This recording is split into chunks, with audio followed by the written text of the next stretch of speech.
If China invades Taiwan, must Korea's sons die for America? Hello, listeners. Today we're going to discuss a very serious and realistic topic.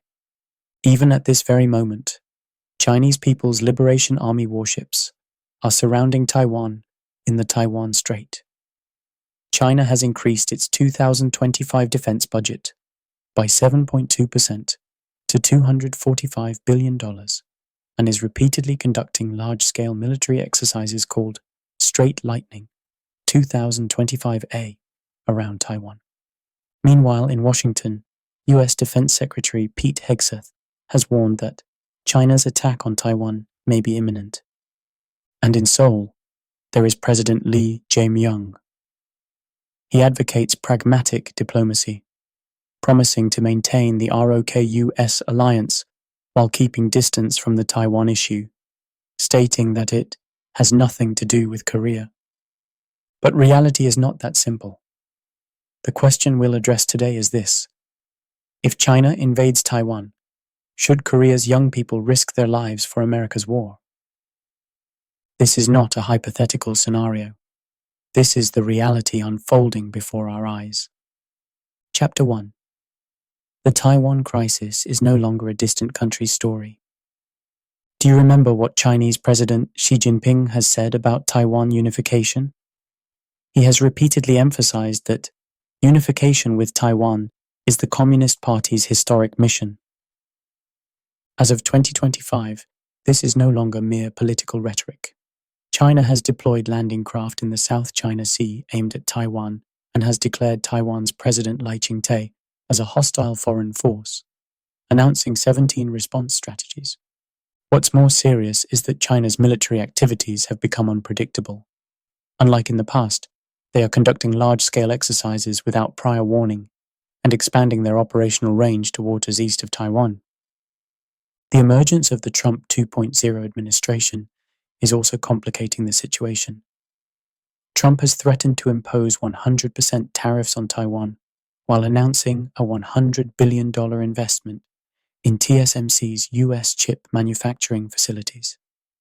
This shows that the U.S. is pursuing a dual strategy of reducing dependence on Taiwan's semiconductors while simultaneously pressuring Taiwan. To add a somewhat cynical perspective here, this American behavior is typical of a hegemonic powers strategy. While claiming to protect allies, they simultaneously try to transfer their core industries to their own country.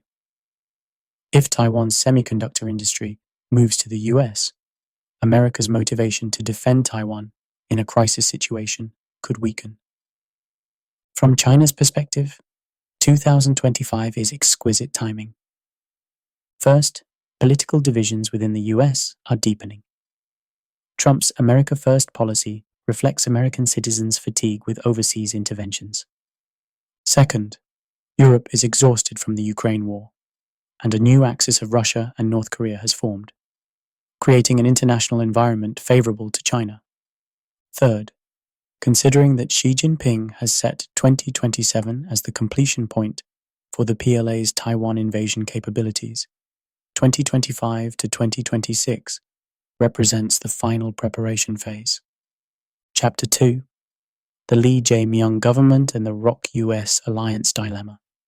During his election campaign, President Lee Jae-myung said, "We should maintain our alliance with the U.S., but we shouldn't put all our eggs in one basket." This sounds reasonable on the surface, but what about reality? U.S. military officials have already publicly mentioned that the 28,500 U.S. troops in Korea could be redeployed throughout the Indo-Pacific region during a Taiwan crisis. U.S. Forces Korea Commander General Xavier Brunson explicitly stated that sometimes we need to move to other regions to maintain peace. The ROK-U.S. Mutual Defense Treaty, signed in 1953, is principally for defending the Korean peninsula. However, the strategic flexibility policy that the U.S. has continuously pursued since the 2000s allows for the use of U.S. forces in Korea outside the peninsula. President Lee Jae-myung is trying to maintain strategic ambiguity on this issue. While neither publicly opposing nor supporting it, analyses suggest he is likely to quietly accept American demands. Let's examine the political reality facing the Lee Jae-myung government. Domestically, there is considerable public opposition to involvement in the Taiwan issue.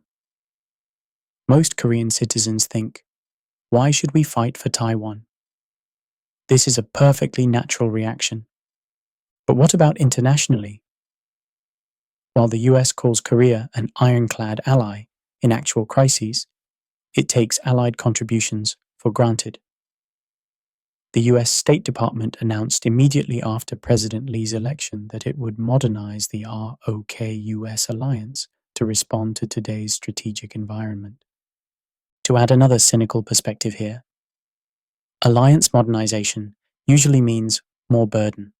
The modernization America speaks of means Korea paying more costs and taking greater risks. Chapter 3.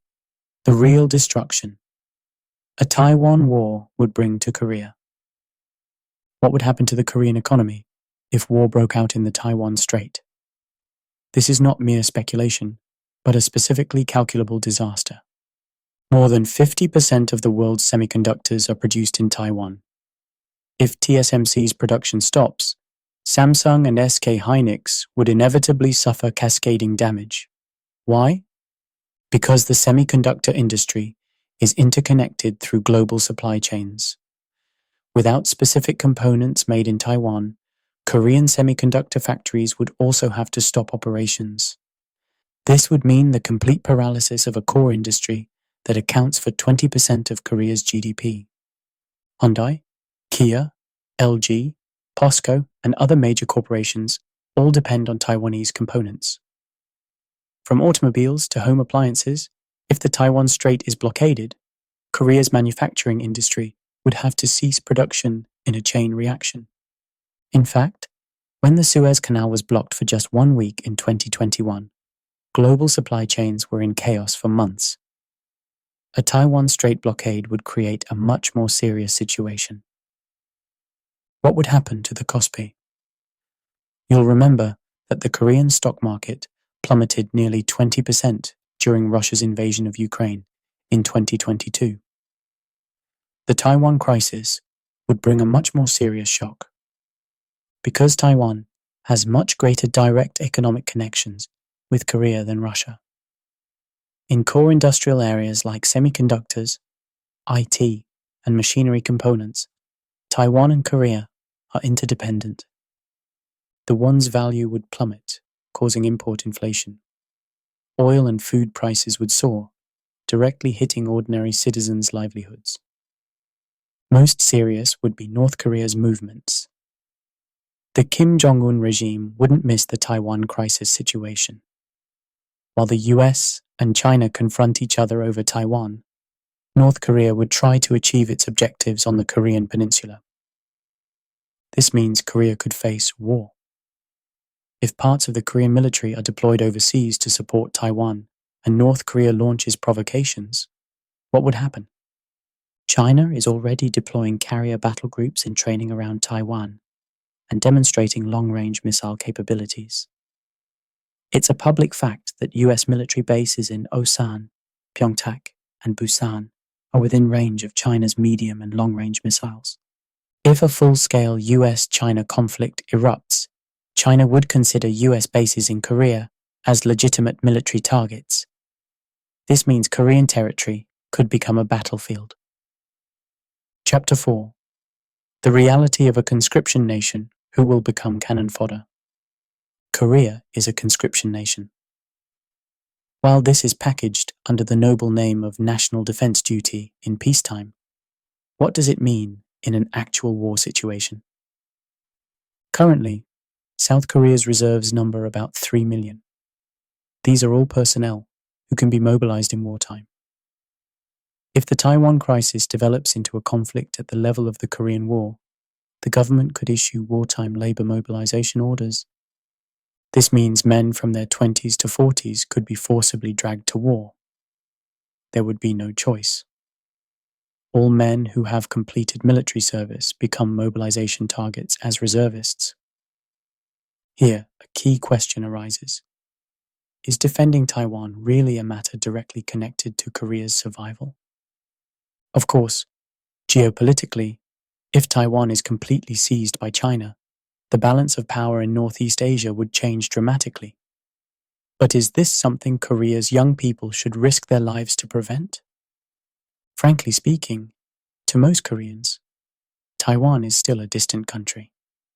The likelihood that Koreans would voluntarily step forward to fight for Taiwan is extremely low. Then the government would have no choice but to force people to go. What would happen to Korean society if overseas deployment were implemented under conscription? Think about the anti-war protests that occurred in the US during the Vietnam War. But America was a volunteer military country then. People who enlisted went to war. Korea's situation is different. We would have to forcibly take even those who don't want to go. This would inevitably cause social resistance and conflict. Children of wealthy families would flee overseas or create various exemption reasons. Ultimately, the structure where sons of poor families become cannon fodder would repeat. To add another cynical perspective here, this would be a moment that starkly reveals Korea's class structure. In peacetime, we say all citizens are equal, but when war breaks out, it's obvious who becomes cannon fodder. Chapter 5: America's Calculations and Korea's Dilemma. Let's coldly analyze how America views Korea. To America, Korea is an important ally, but also simultaneously a subject to be managed. American strategists are wary of Korea getting too close to China while trying to utilize Korea's military capabilities for their own purposes. Korea already spends 2.8% of GDP on defense, which is higher than most NATO member countries. Moreover, Korea's shipbuilding industry is world-class. America is trying to utilize Korea's capabilities to enhance their naval power. Strategic flexibility sounds good, but it actually means Korea could be dragged around by America's global strategy. Elbridge Colby, who served as U.S. Deputy Assistant Secretary of Defense for Strategy, argued that while Korea maintains its existing defensive role against North Korea, the 28,000 U.S. troops in Korea need to be redeployed in Taiwan conflict situations. What does this mean? While the Korean military faces North Korea alone, U.S. forces would go to Taiwan to fight China. Korea would handle its own security, while U.S. forces move to more important fronts. President Lee Jae-myung said he would distance Korea from the China-Taiwan conflict, as it has nothing to do with Korea, while also emphasizing the importance of the ROK-U.S. alliance. Is this a realistically possible strategy? If America really faces a crisis, would it simply accept Korea's neutrality declaration? Looking back at Cold War experiences, America wasn't very tolerant of allies' neutrality. Just as it demanded Korea's deployment during the Vietnam War, it's likely to demand a clear choice from Korea during a Taiwan crisis situation. Chapter 6: The North Korea Variable and the Fear of War. How the Kim Jong-un regime would utilize a Taiwan crisis situation is obvious. Currently, about 14,000 North Korean troops are fighting alongside Russian forces in Ukraine. This shows that North Korea already has the will and capability to intervene in global conflicts. If a full-scale US-China confrontation over Taiwan erupts, North Korea would see this as a golden opportunity. While America focuses on Taiwan, they would try to achieve their objectives on the Korean peninsula. The most serious scenario is this. While parts of the Korean military are deployed to the Taiwan region under US pressure, North Korea suddenly launches provocations. Korea would then face the nightmare of fighting on two fronts simultaneously. If North Korea launches a surprise attack while Korea's elite units are overseas, serious gaps in domestic defense would inevitably occur. We must not forget that North Korea possesses nuclear weapons. If all-out war breaks out on the Korean peninsula, the possibility that North Korea would consider using nuclear weapons cannot be ruled out, especially if the Kim Jong-un regime feels a threat to regime survival. Nuclear weapons would become their final card. This means the entire Korean peninsula could be exposed to the risk of nuclear war. Chapter 7: Economic Reality and the Limits of Democracy. War demands enormous costs. Korea's national debt already exceeds 50% of GDP. What would happen if war costs were added? The war costs America spent in Afghanistan and Iraq over 20 years are estimated at about $8 trillion. Considering Korea's annual GDP is about $2 trillion, prolonged war could lead the national economy to ruin. Moreover, unlike America, Korea is not a reserve currency country. Unlike America, which can print dollars, Korea must actually raise money. War costs would return entirely as tax burdens on citizens. If the Taiwan crisis becomes reality, Korea's democratic institutions would also be put to the test. If the government forces overseas deployment, despite public opposition, if large-scale anti-government protests break out, would effective governance be possible with national opinion divided? To add another cynical perspective here, historically, war has often been used as an excuse to limit democracy. Under the pretext of national emergency, freedom of press and assembly could be restricted. The views on war between people in their 20s to 30s and those over 50 are completely different. The older generation, based on Cold War experience, tends to value solidarity of the free camp. But the younger generation thinks, why should we be dragged into America's war? If such generational conflict overlaps with a war situation, Korea's internal cohesion would be seriously damaged. Chapter 8: Neighboring countries' calculations and Korea's risk of isolation. How would Japan utilize a Taiwan crisis situation? Japan has already expressed active intervention intentions, saying Taiwan's contingency is Japan's contingency. But Japan's real purpose is likely regional hegemony expansion rather than Taiwan protection.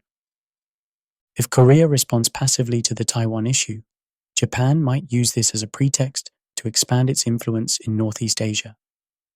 America might also come to prefer the more cooperative Japan. If Korea supports Taiwan, Chinese economic retaliation would be inevitable. Do you remember the economic retaliation China imposed on Korea during the 2017 THAAD deployment? Tourist blockades, Hallyu bans, Lotte Mart, business suspensions, etc. That was just for missile defense system deployment.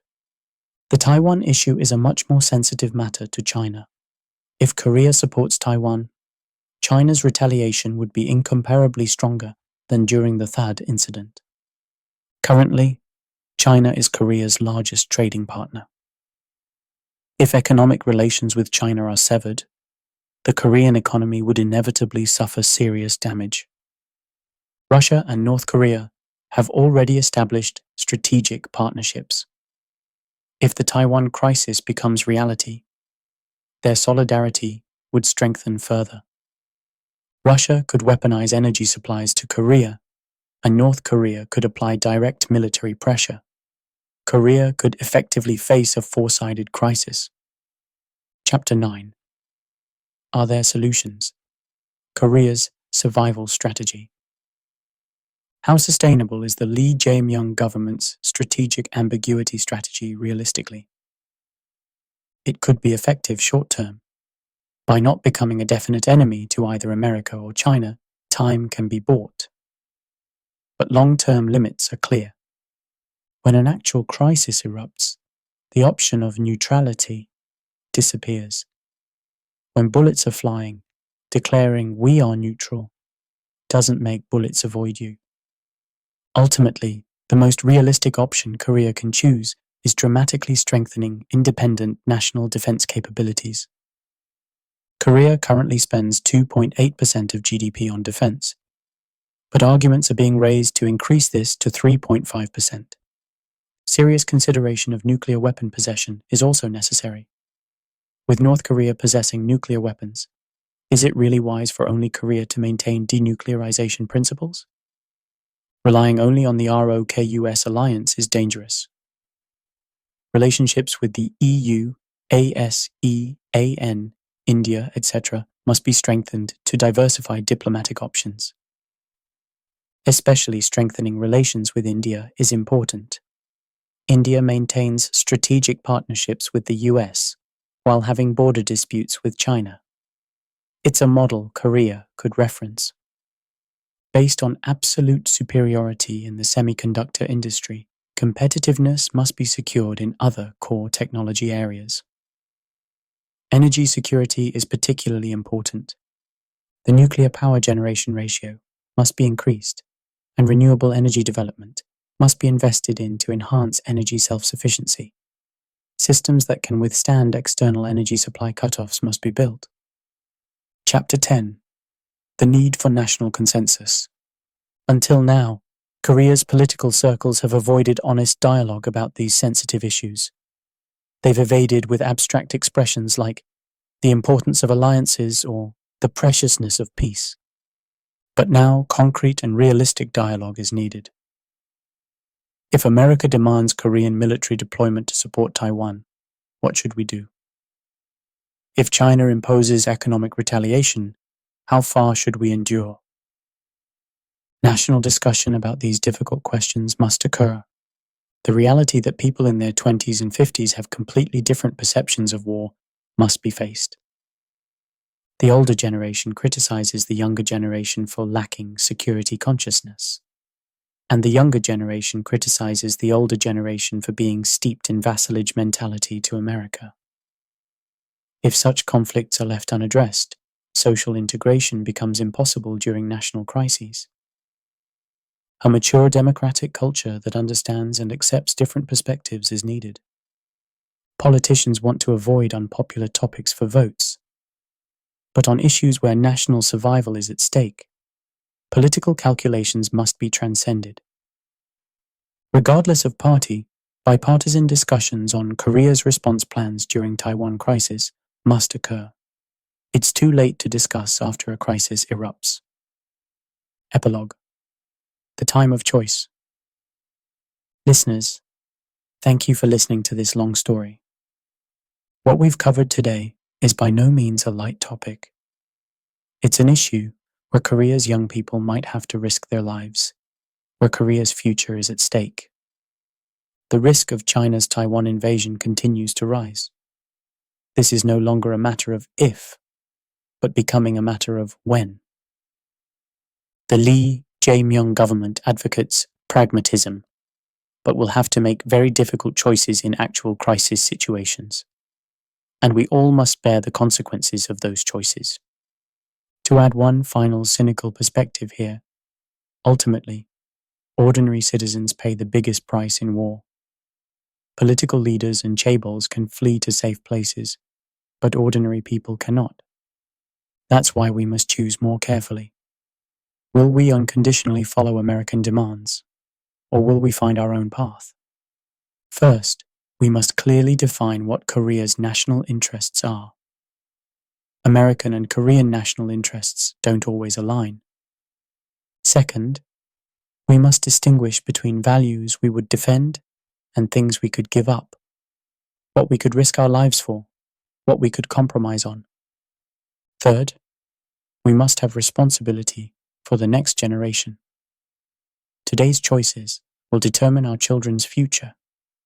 Storm clouds from the Taiwan Strait are heading toward the Korean peninsula. We cannot avoid this storm, but we can choose how to respond. Wise choices require accurate information and deep thinking. And above all, national consensus is needed. I hope this audiobook has been a small help to your thinking. And I hope you'll discuss these important issues with people around you. Our future is what we create. Awake citizens, now is the time of choice. If this content was helpful, please subscribe and like. Become an awake citizen. Defend sovereignty. Thank you.